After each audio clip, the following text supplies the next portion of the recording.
بسم الله الرحمن الرحيم. الحمد لله رب العالمين، والصلاة والسلام على سيد الأنبياء والمرسلين وعلى آله وصحبه أجمعين، أما بعد. أعوذ بالله من الشيطان الرجيم. بسم الله الرحمن الرحيم. وإذ قال لقمان لابنه وهو يعظه يا بني لا تشرك بالله إن الشرك لظلم عظيم. صدق الله العظيم.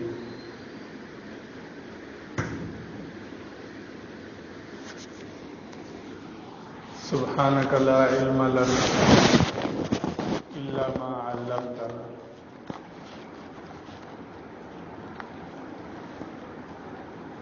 گرامی قدر معزز سامعین کرام،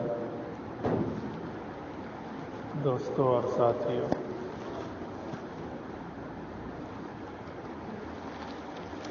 گزشتہ 2 جمعوں میں یہ بات عرض کی گئی تھی کہ اللہ تعالیٰ نے حضرت لقمان علیہ السلام کو حکمت عطا فرمائی تھی، اور اس حکمت عطا کیے جانے پر اللہ تعالیٰ نے انہیں شکر ادا کرنے کا حکم فرمایا تھا. اور یہ بات بھی عرض کی گئی تھی کہ قرآن میں حضرت لقمان کا اپنے بیٹے کو نصیحت کیے جانے کا ذکر ہمارے اسلامی معاشرے کی تشکیل میں بہت اہم رول ادا کر سکتا ہے.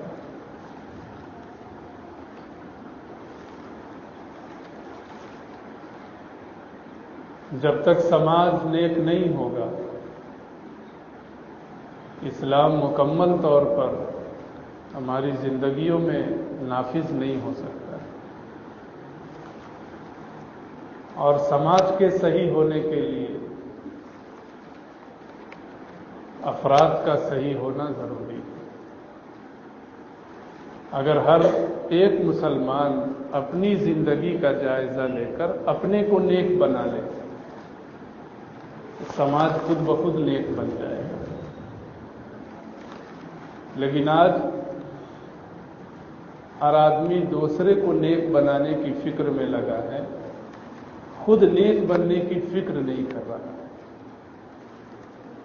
اس لیے مسائل پیچیدہ ہوتے چلے جا رہے ہیں. بچے بڑے ہوتے چلے جا رہے ہیں، جوانی کی دہلیز پہ قدم رکھ رہے ہیں، جوان ہو جا رہے ہیں، پھر ان کے بچے ہو جا رہے ہیں، لیکن ان کی زندگیاں اسلام اور اسلامی تعلیمات سے خالی نظر آتی ہیں. اس کے ذمہ دار ہم اور آپ ہیں. اگر ہم اپنے چھوٹے بچوں کی پرورش اسلامی طرز کے مطابق اور اسلامی ماحول کے مطابق کریں تو یہی بچے آگے چل کر اپنے بچوں کی صحیح پرورش کر سکیں. ہم مسجد آتے ہیں لیکن اپنے بچوں کو، اپنے گھر کی بچیوں کو، خواتین کو نماز کی کوئی تاکید نہیں کرتے. خود نہائے دھوئے اچھا کپڑا پہنے مسجد چلے آئے، بہت اچھی بات ہے، لیکن اپنے پیچھے جن بچوں کو گھر میں چھوڑ کر آئے، جن بچیوں کو گھر میں چھوڑ کر آئے، خواتین کو گھر میں چھوڑ کر آئے، ان کا کیا ہوگا؟ ان کے بارے میں نہ ہم نے کبھی کچھ پوچھا، نہ سوچا. یہی وجہ ہے کہ ہمارے گھر کا ماحول دینی اور اسلامی نہیں بن پا رہا ہے۔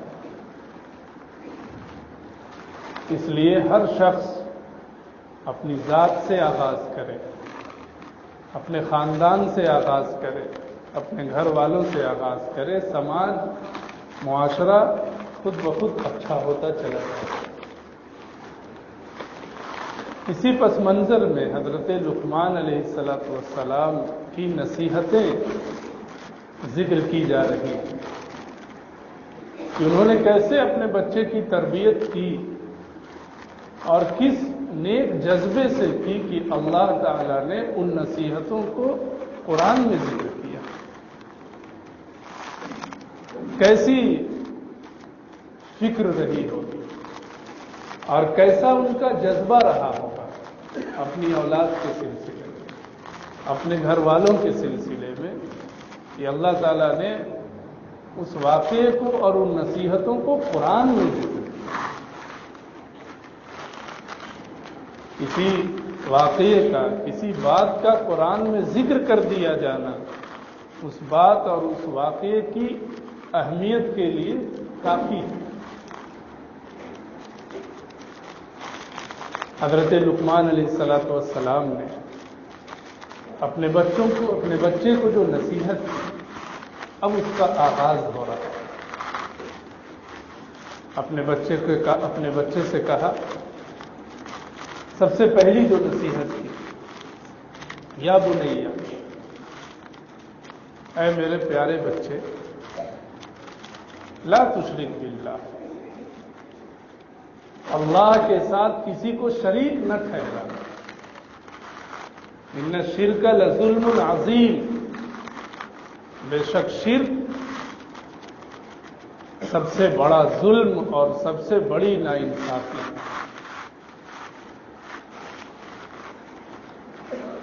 اب یہاں سب سے پہلی بات جو ہمیں سوچنے کی ہے اور قرآن جس کی جانب دعوت دینا چاہ رہا ہے وہ یہ کہ کیا ہم صاحب اولاد کبھی اپنے گھر میں اپنے بچے کو بیٹھا کر، اپنی بچی کو بیٹھا کر، اپنے گھر والوں کو بیٹھا کر ہم نے کہا کہ بیٹا شرک سب سے بڑا ظلم ہے، اللہ کے ساتھ کسی کو شریک نہ کرنا۔ اگر ہم نے اس پہلو سے تربیت کی ہے تو اللہ کا شکر ادا کرنا چاہیے۔ اور اگر ہم نے اپنے بچے کو کبھی آج تک نہیں بتایا کہ حضرت لقمان نے اپنے بیٹے کو ایسے نصیحت کی تھی، میں بھی بیٹا تمہیں نصیحت کرتا ہوں، میں بھی بیٹی تمہیں نصیحت کرتا ہوں کہ اللہ کے ساتھ کسی کو شریک نہ ٹھہرانا۔ ٹھیک ہے، ہم نے اپنے بچے کو اچھے اسکول میں داخلہ دلایا، اعلیٰ ڈگری دلوائی، اس کے روشن مستقبل کے لیے پیسے جمع کیے، گھر بنایا، گاڑی دی، بہت کچھ کیا، اور یقیناً ہر بات کو کرنا چاہیے۔ بیٹے کو، بیٹی کو محتاج چھوڑ کر جانا یہ اچھی چیز نہیں کہ وہ باپ کے مرنے کے بعد دوسروں کے سامنے ہاتھ پھیلائے، اس کو اسلام نے پسند نہیں کیا۔ آپ اپنے بچوں کو مالدار چھوڑ کر جائیے، ان کے لیے گھر بنا کر جائیے، گاڑیاں دے کر جائیے، زمینات دے کر جائیے، تاکہ بچے آپ کے بعد محتاجی کے شکار نہ ہوں۔ اسلام کا تقاضا، اسلام یہ چاہتا ہے، لیکن یہ سب چیزیں دوسرے نمبر کی ہیں، دوسرے درجے کی ہیں، اور یہ مرغوب تو ہیں، مقصود نہیں ہے۔ میرے جملے کا مطلب یہ ہے کہ اپنے بچوں کو مالدار چھوڑنا اچھی بات ہے، لیکن ان کو غلط عقیدے کے ساتھ چھوڑ جانا، ان کی اسلامی تربیت نہ کرنا، اسلامی تعلیمات کے مطابق ان کو نہ ڈھالنا، یہ تو آخرت کے اعتبار سے ان کا سب سے بڑا نقصان ہے۔ اولاد کے حقوق میں سے والدین پر جو حقوق ہیں ان حقوق میں سے سب سے بڑا حق یہ ہے کہ ماں باپ اور صاحب اولاد اپنے بچوں کی صحیح تربیت کریں، اسلامی تربیت کریں، ان کے عقائد درست کریں۔ لیکن اس پہلو سے ہمارے گھروں میں نہ ہی کوئی مذاکرہ ہوتا ہے، نہ ہی کوئی تذکرہ ہوتا ہے، اور نہ ہی اس پہلو سے ہمیں کوئی فکر ہے۔ قرآن نے آخر کیوں ذکر کیا حضرت لقمان کا یہ واقعہ اور ان کی یہ نصیحت؟ وہ اپنے بیٹے کو بیٹھا کر سب سے پہلی نصیحت جو کر رہے ہیں، اے میرے بیٹے، اللہ کے ساتھ کسی کو شریک نہ ٹھہرا۔ ہمارے بھی بیٹے ہیں، ہم بھی باپ ہیں، ہماری بھی بچیاں ہیں، ہم بھی باپ ہیں۔ ہم نے تو آج تک نہیں پوچھا آخر کیوں؟ ہم انہیں کس کے سہارے چھوڑ کر جا رہے ہیں؟ ہم جس اسکول میں، جس کالج میں ان کو پڑھا رہے ہیں، وہاں توحید اور شرک کی کوئی تعلیم نہیں دی جاتی، بلکہ توحید کے مخالف تعلیمات ہیں۔ ہمارے بچے جس ماحول میں جی رہے ہیں، جس ملک میں جی رہے ہیں، اور ان کے جو دوست ساتھی ہیں وہ توحید کے علمبردار نہیں ہیں، وہ توحید کی بات نہیں کرتے ہیں۔ آخر پھر ہم اپنے بچوں کو مال و دولت دینے کے باوجود، زمین جائیداد مکانات دینے کے باوجود لاچار چھوڑ کر جا رہے ہیں۔ آج ہم مسجد میں نماز پڑھ رہے ہیں، ہمارے گھروں میں قرآن کی تلاوت ہو رہی ہے، لیکن اگر ہم نے اپنے بچوں کو ان چیزوں کی تعلیم نہیں دی، ان کے عقائد درست نہیں کیے، تو ہمارے مرنے کے بعد وہ کیا کریں گے؟ آج اس کے بارے میں اگرچہ ہم تصور نہیں کر سکتے ہیں، لیکن جو حالات ہیں ان حالات سے آنکھیں بند نہ کیجیے۔ آنکھ کھول کر 50 سال 100 سال آگے کی سوچیے۔ آخر دنیا داری کے سلسلے میں آپ آگے کی سوچتے ہیں، تجارت میں آپ آگے کی فکر کرتے ہیں، تو دینداری کے سلسلے میں، عقائد کے سلسلے میں آپ آنکھیں بند کیسے کر سکتے ہیں؟ ننھے منھے بچے یقیناً گھر کی رونق ہیں، ماں باپ کی آنکھوں کا نور ہیں، دل کا سرور ہیں، لیکن یہ نور اور یہ سرور اگر کل جہنم میں چلے جائیں، کل ان کو آگ میں جلایا جائے، تو یہ نور اور یہ سرور کس کام کا؟ اور اس کی ذمہ داری کون لے گا؟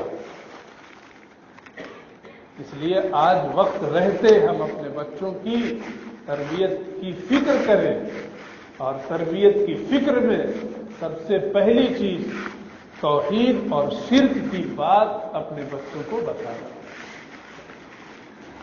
توحید کیا ہے، شرک کیا ہے؟ اگر یہ چیز ہمارے بچے نہیں جانیں گے، ہماری بچیاں نہیں جانیں گی، تو پھر ارتداد کا، کفر کا، بددینی کا، لادینی کا، الحاد کا، دہریت کا، اور نہ جانے کیسے کیسے طوفان اور کیسے کیسے سیلاب آئیں گے کہ جس میں ہمارے بچے بہہ جائیں گے۔ وہ چلتا پھرتا نظر تو آئیں گے،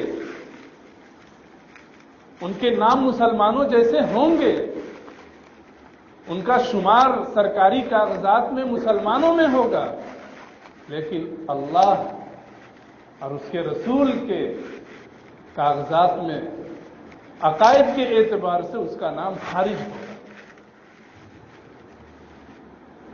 تو شرک اور کفر اور توحید کے بارے میں اپنے بچوں کو بتائیں۔ آپ نہیں جانتے تو پہلے آپ جانیں۔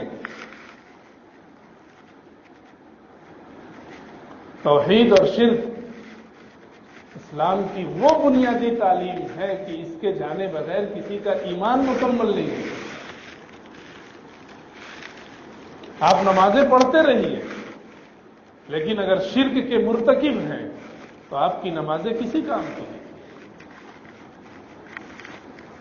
حضرت لقمان علیہ الصلوۃ والسلام کی اس نصیحت کو سمجھیں، دلوں میں اتاریں، اپنے بچوں کو سمجھائیں کہ توحید کیا ہے اور شرک کیا ہے۔ معاملہ پیچیدہ اس لیے ہے کہ ہمیں نہیں معلوم، اس لیے جب ہمیں نہیں معلوم تو ہم اپنے بچوں کو کیا بتائیں گے؟ تو اس کا مطلب تو یہ ہوا کہ ہم خود مجرم ہیں۔ ہم نے توحید کو کیوں نہیں جاننے کی کوشش کی، شرک کو جاننے کی کیوں نہیں کوشش اور فکر کی؟ مجرم ہم ہوں، لیکن وقت آج بھی جاننے اور علم حاصل کرنے کی کوئی عمر نہیں ہوتی ہے۔ صحابہ کرام جس دور میں ایمان لائے، کوئی 50 سال کا ہے، کوئی 60 سال کا ہے، کوئی 40 سال کا ہے، کوئی بوڑھا ہو چکا ہے، لیکن جب توحید کی بات آئی، شرک کی بات آئی تو اس کو جانا، سیکھا، اور ایسا جانا اور سیکھا کہ رہتی دنیا تک کے لیے مثال بنی۔ توحید کا مطلب اللہ کو ایک جاننا، اللہ کو ایک ماننا۔ اس کائنات کی سب سے بڑی صداقت توحید ہے، اور اس کائنات کا سب سے بڑا فراڈ، جھوٹ، شرک ہے۔ سب سے بڑا ظلم شرک ہے۔ اللہ تعالیٰ نے قرآن کریم کے اندر سب سے زیادہ جس چیز کا ذکر کیا اور جس پر زور دیا وہ توحید ہے، اور جس کی سب سے زیادہ مذمت کی اور سب سے زیادہ برائی کی وہ شرک ہے۔ کائنات کی مثالیں دی گئی، سمجھائی گئی، آسمان کو دکھایا اور بتایا گیا، زمین کو دکھایا اور بتایا گیا کہ اس میں غور کرو تو تم ایک اللہ کو ماننے لگ جاؤ۔ جب قرآن کریم کی آیت وانذر عشیرتکم الاقربین نازل ہوئی اور حضور صلی اللہ علیہ وسلم کو حکم دیا گیا کہ آپ اپنے خاندان والوں کو ڈرائیے، حضور صلی اللہ علیہ وسلم صفا پہاڑی پر گئے اور قریش کے تمام قبیلوں کو بلایا اور کہا کہ بتاؤ، اگر میں تم سے یہ کہوں کہ اس پہاڑی کے پیچھے ایک لشکر ہے جو تم پر حملہ کرنے والا ہے تو میری بات مانو گے؟ سب نے کہا بالکل مانیں گے، اس لیے کہ آپ کبھی جھوٹ نہیں بولتے۔ آپ صلی اللہ علیہ وسلم نے فرمایا کہ میں تمہیں اس سے بڑے عذاب سے ڈرا رہا ہوں، وہ یہ کہ تم اللہ کو ایک مان لو، بت پرستی اور شرک پرستی چھوڑ دو، ورنہ تمہیں کل قیامت میں جہنم کی آگ میں جلنا پڑے گا۔ یہ صاف اعلان کیا، اور اپنی پھوپھی حضرت صفیہ سے کہا، اپنی بیٹی حضرت فاطمہ سے کہا کہ کل قیامت کے دن یہ رشتہ داریاں کام نہیں آئیں گی، میں اس حوالے سے تمہاری کوئی مدد نہیں کر سکتا۔ وہاں توحید کام آئے گی، ایمان کام آئے گا۔ اب جب اس معاملے میں نبی اپنی بچی کے لیے کچھ نہیں کر سکتا تو ہم اور آپ ایمان، توحید کے بارے میں کس قدر حساس ہوں اس کا آپ اندازہ لگا سکتے، شرک سے کس قدر متنفر ہوں اس کا اندازہ لگا سکتے۔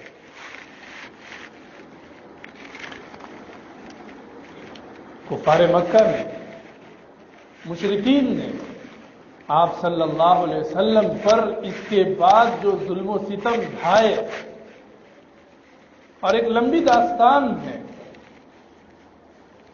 حضرت سمیہ کا قتل کیا جانا، حضرت یاسر رضی اللہ تعالیٰ عنہ کا قتل کیا جانا، حضرت بلال رضی اللہ تعالیٰ عنہ کو تپتی ریت پر لٹا دیا جانا،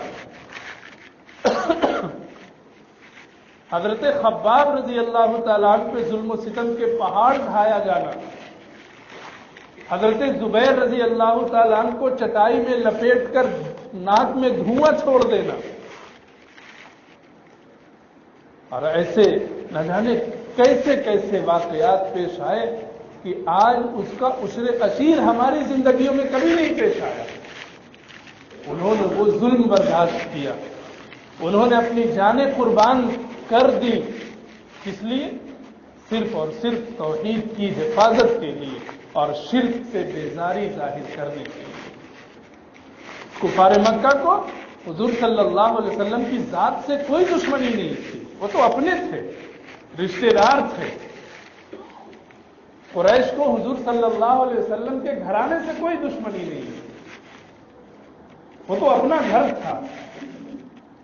حضور صلی اللہ علیہ وسلم سے اگر دشمنی تھی تو اسی شرک اور توحید کی بنیاد پر کہ حضور صلی اللہ علیہ وسلم توحید کی بات کرتے ہیں اور کفار مکہ, مشرکین مکہ بت پرستی اور شرک پرستی میں مبتلا تھے. تو یہ ہماری تاریخ کا حصہ ہے.